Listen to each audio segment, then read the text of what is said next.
قلبك رحمة للناس يا من ألفت قلوبا. Assalamualaikum, nama saya Kairam Ali dan saya bernombor ID VGN 220210588 dan mengutangkan tentang tajuk institusi pondok. Nama saya Nazrul Islam bin Muhammad Nazrul. ID nama saya VGN 220210586. Assalamualaikum dan selamat sejahtera. Nama saya Muhammad Farhan bin Muhammad Fauzi. Nama metric saya BGN 22010565. Assalamualaikum semua. Nama saya Ahmad Dania bin Musimi. ID saya BGN 22021054. Pada peringkat awal, mari kita mengenali pengenalan, definisi dan konsep. Untuk pengenalan, institusi pondok merupakan institusi pendidikan tradisional bagi masyarakat Melayu yang bertahan lebih satu abad. Sebenarnya, institusi ini adalah kesinambungan pengajaran agama yang dijalankan di masjid dan surau. Terdapat juga pelajar yang berpeluang melanjutkan pelajaran di Timur Tengah. Institusi pondok mempunyai ciri-ciri yang unik dan tersendiri sesuai dengan keperluan masyarakat pada masa tersebut. Kebiasaannya, pelajar yang telah menamatkan pembelajaran mereka di sesebuah sekolah pondok akan berpindah ke pondok lain untuk mendapatkan ilmu pengetahuan yang baharu di tempat baharu. Okey, kita pergi ke definisi. Definisi institusi pondok kini. Perkataan pondok berasal daripada perkataan Arab funudun yang berarti rumah tumpangan atau tempat penginapan para pengembara. Dalam konteks pendidikan Islam, ia dikaitkan dengan rumah-rumah kecil yang didirikan sebagai tempat tinggal pelajar, berhampiran surau atau madrasah dan rumah tuan guru di sebuah kawasan khas. Hal ini bersesuaian dengan ciri-ciri pusat pengajian tradisional Islam yang menempatkan rumah-rumah atau pondok-pondok kecil sebagai kediaman pada pelajar.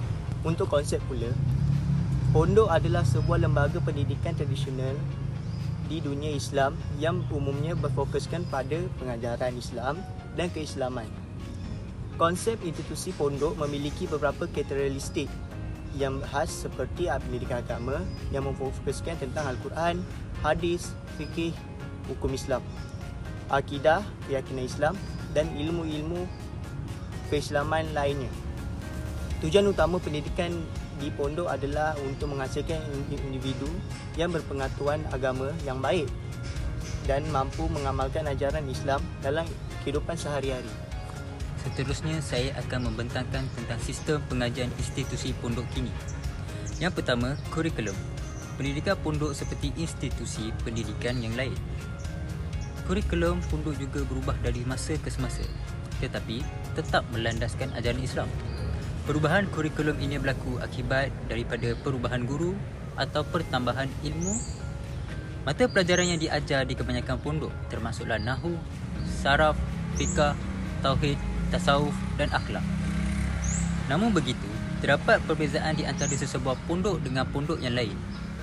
Walaupun pengajian pondok tidak didasarkan pada kenaikan darjah secara kasar, sistem pengajian boleh dibahagi kepada 3 peringkat, iaitu permulaan, pertengahan dan tinggi. Seterusnya adalah kaedah pembelajaran di pondok. Kaedah pembelajaran di pondok. Pada masa lalu, pondok umumnya bergantung pada kaedah pembelajaran tradisional yang terhad kepada buku, pisan tangan dan papan hitam. Walau bagaimanapun, sekarang pondok telah mengamalkan penggunaan teknologi dalam pembelajaran. Institusi pondok kini menggunakan pelbagai kaedah pembelajaran yang telah terbukti berkesan dalam konteks pendidikan agama seiring dengan perkembangan teknologi dan perkembangan pendidikan secara umum. Beberapa pondok telah mula menggunakan beberapa kaedah pembelajaran terkini, antaranya adalah penggunaan teknologi.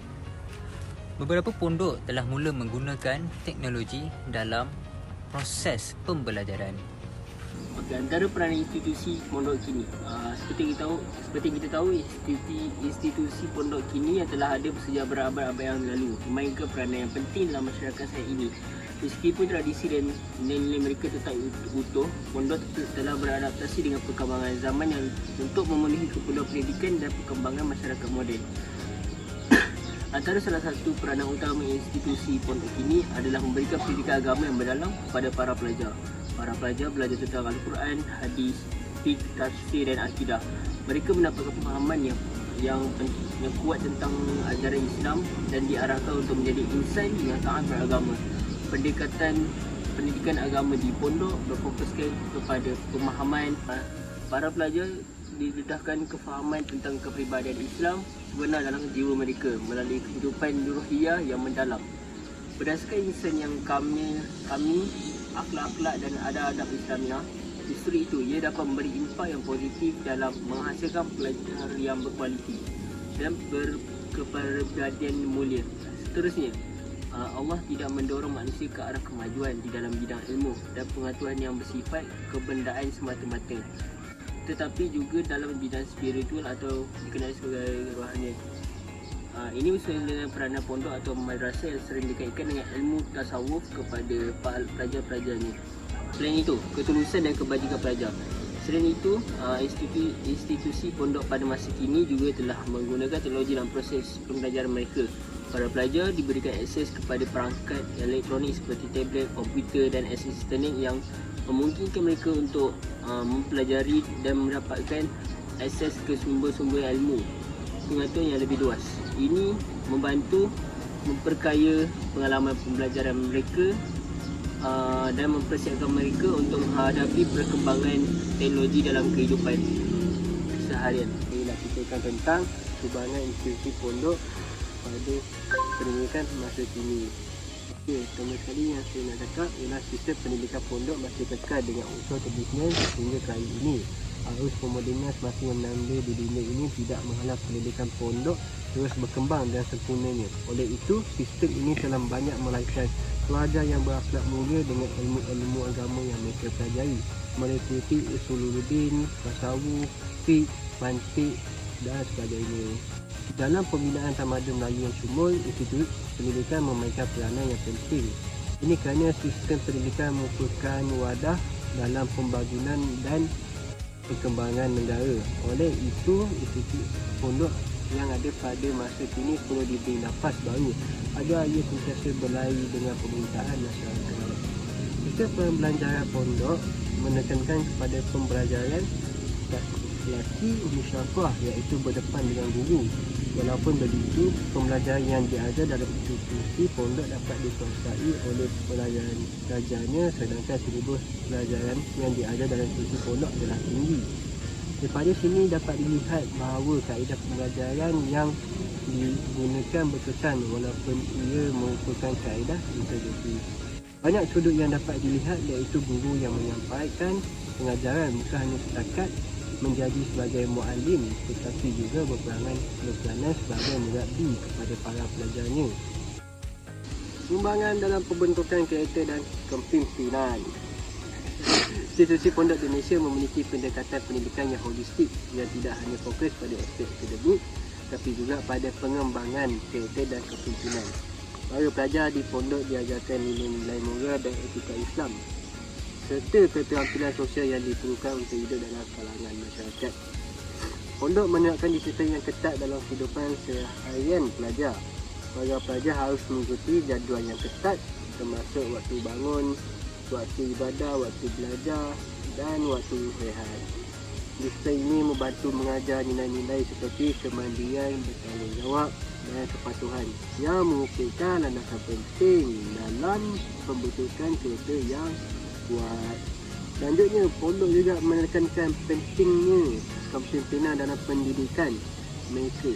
Para pelajar diberikan kesempatan untuk mengambil peranan kepimpinan dalam berbagai kegiatan di pondok seperti menjadi ketua kelas, ketua asrama atau anggota dewan siswa. Mereka diajarkan keterampilan komunikasi, pengambilan keputusan, pemecahan masalah dan kerjasama tim melalui pengalaman kepimpinan ini. Pondok memberikan peluang kepada para pelajar untuk memimpin dan mengelola kelompok, mengembangkan visi dan mempengaruhi orang lain dengan nilai-nilai kebaikan. Dalam keseluruhan, institusi pondok di Malaysia memberikan sumbangan penting dalam pembentukan karakter dan kepimpinan para pelajar. Melalui pendekatan pendidikan yang holistik, pondok membantu mengembangkan karakter yang kuat, bermartabat dan bertanggungjawab. Mereka memberikan kesempatan kepada pelajar untuk belajar dan mengembangkan keterampilan kepimpinan serta mendorong partisipasi aktif dalam kegiatan sosial dan kemasyarakatan. Dengan demikian, pondok memainkan peranan yang sangat penting dalam membentuk generasi yang memiliki kepimpinan yang baik, etika yang kuat dan komitmen terhadap kepentingan. Institusi pondok merupakan institusi pendidikan tradisional bagi masyarakat Melayu dan mampu bertahan lebih kurang 1 abad. Sistem pondok juga satu integrasi di antara sistem pengajian di masjid dengan sistem pengajian madrasah. Pendidikan pondok seolah-olah sebuah halakah yang terdapat dalam sebuah masjid. Kaedah pembelajaran yang dilaksanakan telah berjaya memberi impak yang mendalam kepada diri pelajar, khususnya dalam aspek mendekatkan diri kepada Allah. Sistem pendidikan yang mempunyai elemen Islam mampu menjadi ejen pengubah kepada permasalahan yang melakukan pendidikan. Berteraskan Islam adalah bertujuan untuk membentuk manusia yang berkepribadian Islam yang utuh, iaitu ideal dan sempurna dalam segala aspek individual dan sosial. Dengan perubahan ini, institusi pondok telah dikategorikan sama derajat dengan sekolah-sekolah yang lain yang berada di sekitar negara maupun negeri ini. Pentingnya ilmu itu tidak kira di mana pun kita berada maupun institusi apa sekalipun, seperti yang dikatakan Ibnu Qayyim Al-Jauziyah, ilmu adalah perisai yang melindungi umat manusia dari kejahilan dan ketidaktahuan. Assalamualaikum. Itu sahaja daripada saya, Ahmad Inya. Bye.